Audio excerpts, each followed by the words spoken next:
So I noticed that this video I posted a little while back has been popping off a little bit, getting a lot of traffic. You guys are really interested in real estate branding on social media. So I figured I would share a part 2 to that video. We're gonna dive in a little deeper and get really specific on exactly how to nail your personal brand on social media for your real estate business. And hey, if we haven't met yet, I'm Stefanie Lugo, and I am obsessed with helping real estate agents explode their business and transform their lives using the latest social media strategies and business tips. If you are into that kind of thing, and if you get value from the content that I'm sharing here with you, be sure to hit subscribe to this channel and hit that bell notification icon to be notified every time I'm dropping new videos just like this. So we're gonna focus today on your brand story, all right? Now, your personal brand is going to have kind of a narrative behind it, and that's what we call the brand story.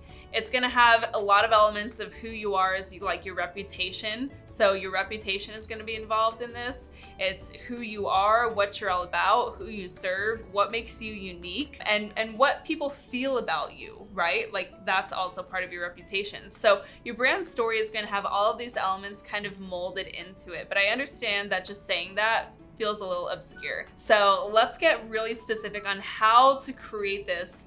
And then next, we're going to share how it's going to show up on social media. So there are 3 main elements behind your brand story. It's who, what, and how, okay? The who is not necessarily you. The most important part of the who in your brand story is actually who you serve. That's your ideal client. All right. Now, in this instance, like in this context of speaking on social media, it's really, really important that you get absolutely clear on who your ideal client is, because we talk about this on this channel. When you are screaming to the masses and you're trying to be the real estate agent for everybody, and you'll go all over town and help anyone who needs you, you can be that agent. But if you are marketing in that way and you're screaming to the masses, you're not the agent for anybody, because you are not giving anybody a compelling reason to hire you over your competition. And so instead, we want to get really narrow and really understand exactly who it is that we're speaking to, and that's our ideal clients. Now, if you're struggling with identifying your ideal client, guess what? I've got a sweet training linked below. It's the 3 systems that you need to triple your business this year. We actually go deep on exactly how to do that work of identifying your ideal clients. So definitely check that out below. Wait here though with me, finish this video, because we got a few other things we got to talk about first. Once you've identified your ideal client, we have the who nailed down. We need to understand what. And the what is what their problems are, okay? So what exactly are we uniquely positioned to solve? What problems are we gonna be there to address? Remember, people don't really hire us because we're really good at like opening doors or putting a sign in the ground. They hire us because we have a unique set of skills that can help us propel our ideal clients on their journey towards homeownerships. Does anybody else ever think of taken when they're thinking unique set of skills? Maybe it's just me. So once we understand what exactly the problems are that we are helping to solve, we need to kind of express how we help to solve that, okay? So again, we have the who, which is our ideal client. Like, who are we marketing to? That's our audience, our ideal clients. What are their greatest problems, or their fears, or their desires? We want to get really well acquainted with the things that kind of keep them up at night. And how are we as real estate agents uniquely positioned to help them get over those obstacles and get the thing that they want, which is either buying a home or selling a home. Now, anything around like the ideal client and stuff, I get that it gets a little tricky. So if you need extra help, again, I've got that free training. Just check it out below. You can access it anytime, and it'll kind of walk you through and give you the clarity that you need in that area. But this is really important work. And if you do this work and you take the time to invest into your brand story, you're going to be that much more clear and that much more impactful, and it's going to set you over that hump of the other 90% of real estate agents who are not doing this. So definitely take the time to invest in that side of your marketing. Okay, so now the second part of it, once you have that brand story really nailed down, How are we going to execute that on social media? This is a lot more simple than you might think, okay? This does not have to be complicated. So your brand story is going to show up in the visuals that you put up on social media, and it's also going to be showing up in the copy, right? The verbiage that you're using, your tone of voice, the way that you're writing in your captions, or the way that you are showing up in video. Let's start with the visuals, because I think that that's kind of an easy way to kind of like seg in. So if we're talking about the visuals on Instagram, this is very obviously like the photos that we're using or the way that we are adding into our stories. So we really just want to focus here on quality over quantity.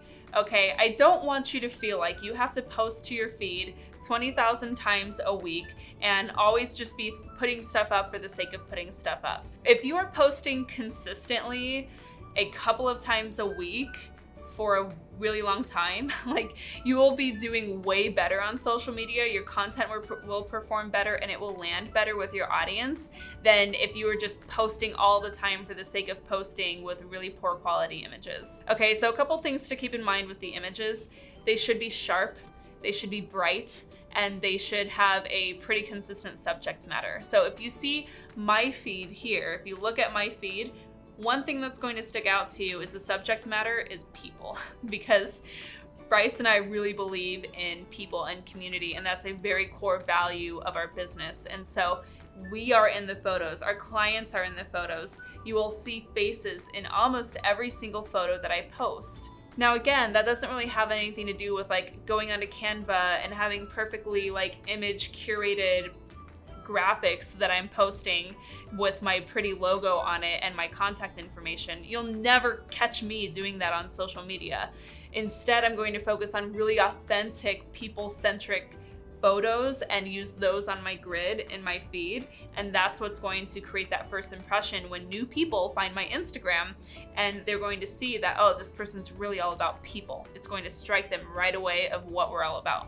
Now, the same goes for your stories, but there's a little more leeway. So a lot of times I'm showing up with my face in stories on video. I'm sharing other little pictures and photos throughout the day of things that I find interesting to share. And I'm also sharing other things like quotes or curating pieces of content that are shared within my community that I think my audience will enjoy. Maybe it's sharing a post from a local restaurant that I think is really cool, or maybe sharing a quote from another big account that I follow and I think that people enjoy the quote like I did. I might share those into my stories too. But again, I'm usually trying to just follow along a common theme and stay true to my values and my mission, which is real estate that does more, right? We're focusing on home, lifestyle, and education, and we're really focusing on the community that we're building around that. So as long as you're harnessing those core elements of your brand as well, you're gonna be fine with the visuals. Now, what about the captions, right? What are you gonna say? This is really important because this is like the actual content matter, like the stuff that people are going to hook onto. So like, for example, let's look at the feed. You're going to post a great post. It's going to have a cool picture. That's what's going to suck someone in. How are we going to stay them engaging with our content? We want to make sure that we are going to break down a great caption and give them something of value there that they're going to enjoy reading. So for me, right now my brand is showing up like microblogging, okay? My brand is showing up in these really text-rich captions. So I'm really breaking down like a little microblog article of a story or an educational aspect that I'm sharing, or just a funny little story that I want to share from the day to day, right? I'm really storytelling a lot. I'm going very rich in text in the captions and I'm going deep there. Not everybody is going to read my entire caption, but the people who do are going to be my ideal clients. They're going to find connection there. They're going to find alignment with what I have to say. And when they have to go buy or sell, they are going to reach out to me first because they already know that I'm the best fit. Now, if you don't like typing out big long captions, or if you have somebody who's helping you create content that you want to delegate this to, that's cool too. You can go onto Canva and you can create really lightly branded graphics that are actually going to break down your content word for word. So check out this post here where I did something similar. Again, I don't have like crazy call to actions on here. I'm not putting my logo or like my headshot on here. I'm literally just breaking down what would normally be in a long caption. I'm breaking it down into a carousel of graphic images that I created really quickly on Canva. And bonus, this is actually going to be more engaging with your audience, because what happens is if they see the first image and they scroll back and don't engage with it, Instagram is going to offer it up to them again in the feed later on as they're continuing to scroll, and it might just be now on the second card, right? So that's one reason why I love doing carousels. You'll see a lot of times I'm posting more than one image, and you can kind of slide through because you get multiple opportunities to engage with your audience at that point. The algorithm is going to continue suggesting your post until you reach the end of the carousels. So that's kind of a really great way to make sure that you are sharing your brand story, right? You're addressing unique problems that you know that your ideal clients have, and you're sharing the solution to them in a text-rich format that is still going to be easy to digest, right? Easy to read, easy to share, which is really great too, and still look nice on your feed. How do we feel about all of that? I know that this gets a little complex, and I understand that it's hard to understand if you're not like actively doing it. So if you really want to make some progress in this area, I want to challenge you to do the work, right? Go check out that class I have linked below, figure out your ideal clients, and get your brand story shaped up a bit, and then really start just testing different posts on your Instagram. Start putting up a lot of content so that you can see what feels right, see what's working, and continue iterating what can be improved. And over time, just like a muscle, the more you flex this, the more you're posting, the more you're working it, the stronger it will become, and the more impactful your brand story will be on social media. I want to know, where were the aha moments here? Let me know in the comments if any of this is really sticking out to you, or if we need to chat through any of these elements further.